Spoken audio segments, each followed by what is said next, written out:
কোরআন বিমুখ জীবন যাপন করলে আল্লাহ তার জন্য একজন শয়তান নিযুক্ত করে, ফাহুয়া লাহু কারিন। ওই শয়তানটা সবসময় তার সাথে সঙ্গী হয়ে যায়, মানে সে তখন শয়তানের সঙ্গী হয়ে যায়। শয়তান তার সঙ্গী, সে শয়তানের সঙ্গী হয়ে যায়। এখানে শয়তান বলতে কোন শয়তান? এখানে মুফাসসিরিনে কেরাম বলেন কোরআন বিমুখ জীবন যাপন করলে ইবলিসও তার সাথী হয়। ইবলিস, শয়তান তো অনেক ধরনের আছে, শয়তান কিন্তু শুধু ইবলিস না, ইবলিসের বাহিরেও শয়তান আছে। তো এখন সে যখন কোরআন বিমুখ জীবন যাপন করে তখন ইবলিস তার সঙ্গী হয়, কারণ ইবলিস সব সহ্য করতে পারে, কোরআন সহ্য করতে পারে। এই জন্য কোরআন তেলাওয়াতের আগেই শুধু পড়তে হয় কি আউযু বিল্লাহি মিনাশ শাইতানির রাজিম, আর কিছুর আগে আউযু বিল্লাহি মিনাশ শাইতানির রাজিম পড়া লাগে, কারণ কোরআন যে ধরবে শয়তান তার পিছনে জোরালো ভাবে লাগবে তাকে কোরআন থেকে দূরে সরানোর জন্য। যেই ঘরে কোরআন তেলাওয়াত হয় ওই ঘর থেকে শয়তান পালিয়ে যায়। নবী সাল্লাল্লাহু আলাইহি ওয়াসাল্লাম বলেন ইন্নাল বাইতাল্লাযী তুকরাউ ফীহি সূরা আল বাকারা ইয়ানফিরু শাইতানু মিনাল বাইত। যেই ঘরে সূরা আল বাকারা তেলাওয়াত হয় ওই ঘর থেকে শয়তান পালিয়ে, তাহলে শয়তান ওই ঘরে থাকতে পারে না।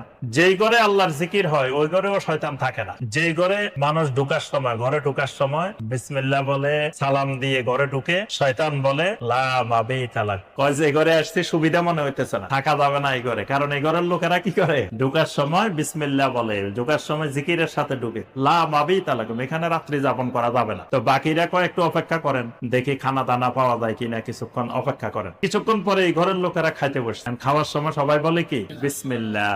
এবার শয়তান বলে যে লা আশা আলাকুম ওয়ালা মাবিতা লাক, যে এই ঘরের মধ্যে খাবারও নাই, থাকার আশ্রয়ও নাই, কিছু নাই। মানে এই ঘরে থাকলে খানায়ও মরতে হবে, শীতেও মরতে হবে, এই ঘরে কিচ্ছু নাই। তখন এই ঘর থেকে শয়তান পালিয়ে যায়।